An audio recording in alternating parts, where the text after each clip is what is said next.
मैं आपकी जानिब आऊंगी। जिस तरह से आदिल साहब तस्करा कर रहे हैं, वन विंडो ऑपरेशन शुरू किया गया और उस पर काम मुकम्मल नहीं किया गया, तो फिर इसकी जिम्मेदारी किस पर है? कितना हमें इसका नुकसान हुआ? देखिए, मैं समझता हूँ कि जो deputy prime minister China Pakistan तशरीफ़ लाए हैं, ये तो खुशाइंद बात है। और ख़ास तौर पे जो प्रोपेगेंडा करने वाले नासिर थे, लॉबीज़ थी जो पाकिस्तान के जो ख़िलाफ़ जो है वो प्रॉपर एजेंडा लेकर चल रही थी, और जिसमें पाकिस्तान में मौजूद कुछ सियासी जमातों के रहनुमा भी शामिल हैं और दीगर अफराद भी शामिल हैं, क्योंकि मुखालफिन ने किसी न किसी तरीके से तो पाकिस्तान के अंदर कोई ना कोई तो काम करना था, उन्होंने हमेशा से किया। लेकिन इसके बावजूद चाइना पाकिस्तान के साथ जो है वो खड़ा रहा। हर मुश्किल वक्त में हमने देखा चाइना ने पाकिस्तान का भरपूर साथ दिया, और शायद पाकिस्तानियों ने इतना पाकिस्तान का साथ नहीं दिया जितना मैं समझता हूं कि चाइना ने पाकिस्तान का साथ दिया। अभी लेटेस्ट एग्जांपल हमारे सामने है कि जब IMF का मामला बना कि हम किस तरीके से वहाँ से हमें किस्त आती है नहीं आती, क्या मामला बनेंगे, तो रोल ओवर करने में और बाकी जो है हमें हर तरह से सपोर्ट करने में चाइना ने बढ़ चढ़ कर हमें सपोर्ट किया। और दूसरी बात कि जब भी मैंने देखा कि ख़ास तौर पे शहबाज शरीफ साहब जब पंजाब में वज़ीर आला के तौर पे काम कर रहे थे, उस वक्त चाइनीज़ जो है वो शहबाज शरीफ के साथ बहुत ज़्यादा उनका जो है वो एक एतमाद वाली फ़ज़ा बरकरार थी। और हमने देखा कि चाहे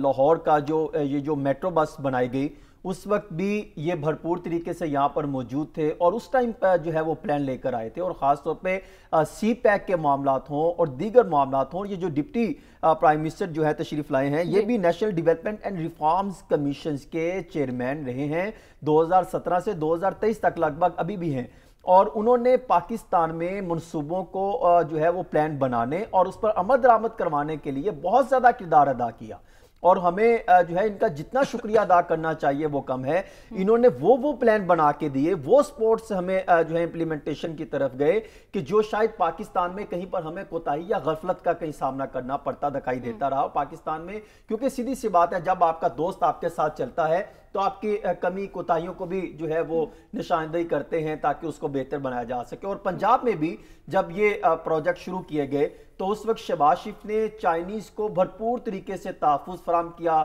एक मुझे याद है उस वक्त एक इन्होंने उनकी सिक्योरिटी के लिए एक बाकायदा एक यूनिट कायम किया था, जिसमें उन्होंने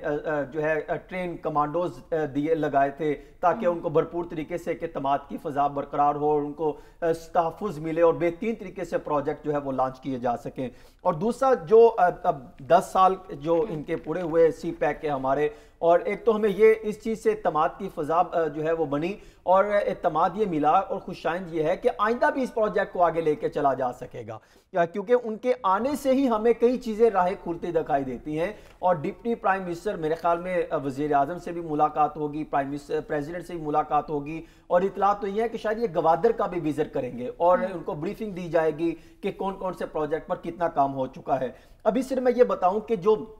अभी जो कुछ अरसे में जितना काम हुआ, लगभग 2 लाख बराह रास्त जो है वो मुकामी मुलाजमतें जो है वो पैदा हुई हैं CPEC से, और तकरीबन 1400 किलोमीटर जो अहम शाहराहें हैं वो तामीर की जा सकी हैं CPEC के तहत। और इसी तरह 8000 मेगावाट जो है बिजली कौमी ग्रिड में जो है वो शामिल की गई। ये अभी तो ये शायद ये कम है, अभी इसके मजीद इसके जो है वो डिस्क्रिप्शन में जाए तो आपको मजीद जो है वो सुनकर खुशी होगी कि एक अच्छे प्लानिंग से जो है वो काम किया जा रहा है। क्योंकि इसका काम यही है कि जितने जो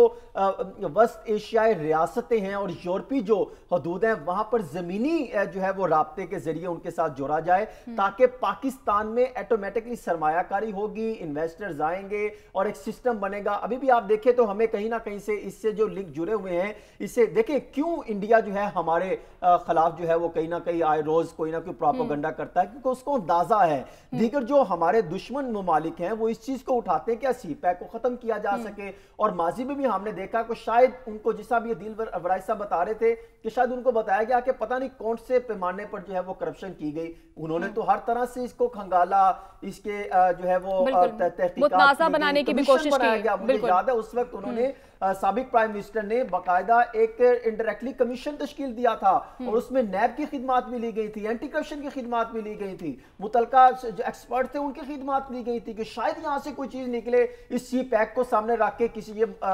اس کو روکا جا سکے اور جو ان کے ساتھ چل رہے تھے وہ روکا جا سکے, ان کے خلاف کوئی ایک نیا کرپشن کی داستان سنائی جا سکے, لیکن کچھ نہیں نکلا. یہ سی پیک وہ پروجیکٹ تھا, وہ معاملات ہیں جس میں آج تک نہ تو کرپشن کی ہم نے کوئی آواز سنی ہے, اور مجھے یہ لگتا ہے جو میں نے اب تک ان کی رپورٹس پڑھی دیکھی انویسٹیگیشنز کی, تو شاید مجھے اس طرح کی کوئی خطرناک کوئی چیز سامنے نہیں آ سکی. اور دوسرا ایک اور چیز, جہاں پر سیاستدان جو ہے وہ چائنا کے ساتھ سی پیک کو لے کر اور دیگر معاملات کو لے کر بڑی سنجیدگی کا اظہار کرتا ہے, وہاں پر ہم نے یہ دیکھا اسٹیبلشمنٹ ٹھیک ہے حسن, میں آپ ان کے ساتھ چلتی بالکل دکھائی حسن, دیتی ہے. بالکل آپ کا کامنٹ آ چکا ہے.